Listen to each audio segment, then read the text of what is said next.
In the north of Portugal there are many sequestered spots, where the enchanted moors and the wizards meet when it is full moon. These places are generally situated among high rocks on the precipitous sides of the hills overlooking rivers, and when the wind is very boisterous their terrible screams and incantations can be distinctly heard by the peasantry inhabiting the neighboring villages. On such occasions the father of the family sets fire to a wisp of straw, and with it makes the sign of the cross around his house, which prevents these evil spirits from approaching. The other members of the family place a few extra lights before the image of the Virgin, and the horseshoe nailed to the door completes the safety of the house. But it will so happen that sometimes an enchanted Moor, with more cunning than honesty, will get through one of the windows on the birth of a child, and will brand the infant with the crescent on his shoulder or arm, in which case it is well known that the child, on certain nights, will be changed into a wolf. The enchanted Moors have their castles and palaces under the ground, or beneath the rivers, and they wander about the earth, seeing but not seen, for they died unbaptized, and have therefore no rest in the grave. They seem to have given preference to the north of Portugal, where they are held in great fear by the ignorant peasantry, and it has been observed that all such of the natives as have left their homes to study at the universities, on their return have never been visited by the enchanted Moors, as it is well known that they have a great respect for learning. In fact, one of the kings has said that until all his subjects were educated they would never get rid of the enchanted Moors and wizards. In a village called Dark, on the banks of the Lima, there lived a farmer whose goodness and ignorance were only equaled by those of his wife. They were both young and robust, and were sufficiently well off to afford the luxury of beef once or twice a month. Their clothes were homespun, and their hearts were homely. Beyond their landlord's grounds they had never stepped, but as he owned nearly the whole village, it is very evident that they knew something of this world of ours.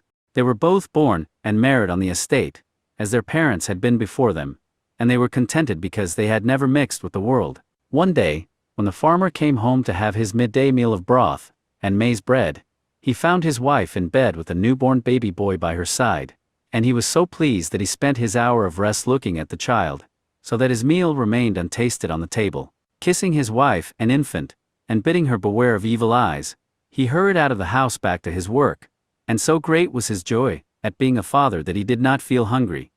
He was digging potatoes, and in his excitement had sent his hoe through some of them, which, however, he did not notice until he happened to strike one that was so hard that the steel of his hoe flashed. Thinking it was a pebble, he stooped to pick it up, but was surprised to see that it was no longer there. However, he went on working, when he struck another hard potato, and his hoe again flashed. "Ah," said he, "the evil one has been sowing this field with stones, as he did in the days of good Saint Euphemia, our patroness," saying which, he drew out the small crucifix from under his shirt, and the flinty potato disappeared. But he noticed that one of its eyes moved. He thought no more of this untoward event, and went on hoeing until sunset, when, with the other laborers, he shouldered his hoe, and prepared to go home. Never had the distance seemed so great, but at last he found himself by his wife's bedside. She told him that while he was absent an old woman had called, asking for something to eat, and that as she seemed to have met with some accident, because there was blood running down her face, she invited her in, and told her she might eat what her husband had left untasted. Sitting down at the table, the old woman commenced eating without asking a blessing on the food, and when she had finished she approached the bed, and, looking at the infant, she muttered some words, and left the house hurriedly. The husband and wife were very much afraid that the old woman was a witch, but as the child went on growing, and seemed well they gradually forgot their visitor. The infant was baptized, and was named John, and when he was old enough he was sent out to work to help his parents. All the laborers noticed that John could get through more work than any man. He was so strong and active, but he was very silent. The remarkable strength of the boy got to be so spoken about in the village, that at last the wise woman, who was always consulted, said that there was no doubt but that John was a wolf child, and this having come to the ears of his parents, his body was carefully examined, and the mark of the crescent was found under his arm. Nothing now remained to be done but to take John to the great wise woman of Arafana, and have him disenchanted. The day had arrived for the parents to take John with them to Arafana, but when they looked for him he could nowhere be found. They searched everywhere down the well, in the river, in the forest, and made inquiries at all the villages, but in vain. John had disappeared. Weeks went by without any sign of him, and the winter having set in, the wolves, through hunger, had become more undaunted in their attacks on the flocks and herds. The farmer, afraid of firing at them, lest he might shoot his son, had laid a trap, and one morning, to his delight, he saw that a very large wolf had been caught, which one of his fellow laborers was cudgeling.